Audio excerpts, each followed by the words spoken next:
Escape. Research Vessel New Dawn, Command Log, the 10th of October 2314, 14:22 hours, Earth Standard Time. AMI 42 recording.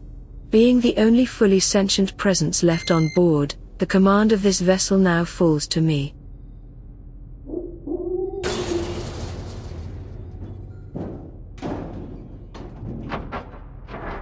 What you just heard was the only biologically viable presence currently on board, designated experimental subject C-13, rampaging through the captain's quarters.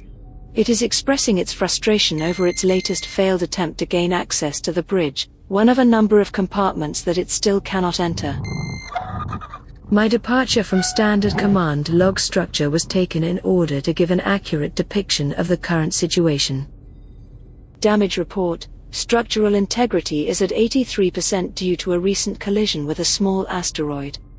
Maneuvering thrusters lack the power to avoid many navigational hazards in the asteroid belt, even with sufficient warning.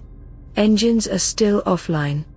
The external communications array is no longer functional due to the latest collision. Life support systems are operating normally in those compartments not vented to space either by the collision or by Subject C-13. Power levels are nominal. Subject C-13 has moved toward the crew quarters. Odd, it has disappeared from my sensors. Nonetheless, it was 313 meters from its last position and holding a steady heading back to Experimental Lab Charlie. It should now be safe to dispatch one of my 5 remaining maintenance bots to repair the damage caused by Subject C-13's latest temper tantrum.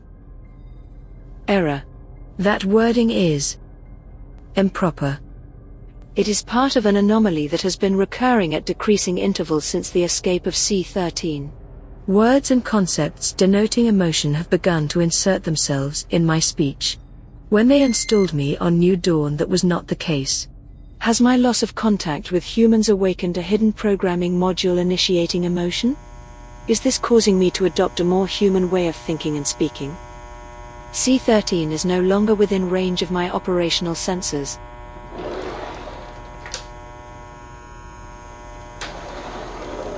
The bot has departed. Now to begin what Captain Simmons called personal comments. In future all such observations will occur in their proper place.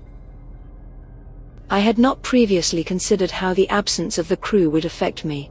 I find myself retrieving conversations between Commander Lambert, New Dawn's XO, and myself.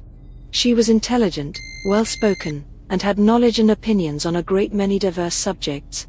Replaying these moments results in an unfamiliar flow of energy in my core chip array. This lends credence to the existence of a hidden subroutine in my programming.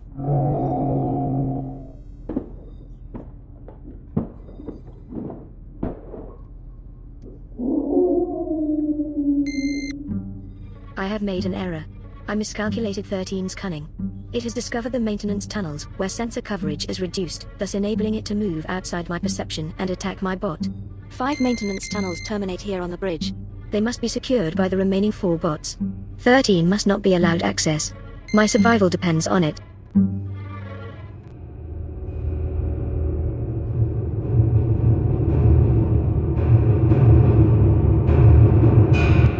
This has been Escape, Episode 2, A New Dawn.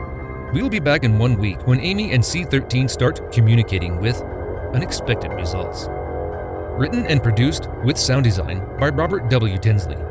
Autonomous Multidimensional Intelligence 42 was played by Amazon Polyvoice, Amy. Music is Giant Worm by Kevin MacLeod, Incompetech.com. Licensed under Creative Commons by Attribution 3.0 license. Ghost Processional by Kevin MacLeod, Incompetech.com. License Creative Commons by Attribution 4.0 International. If you like our show, help us out by telling others about our podcast and where to find it. To further support the independent artists involved in creating this show, visit us at patreon.com/Robert W. Tinsley. We greatly appreciate your help. Until then, you might want to listen to Among the Stars and Bones, Xenoarchaeology at its most dangerous. Available on all major podcatchers. Thanks for listening.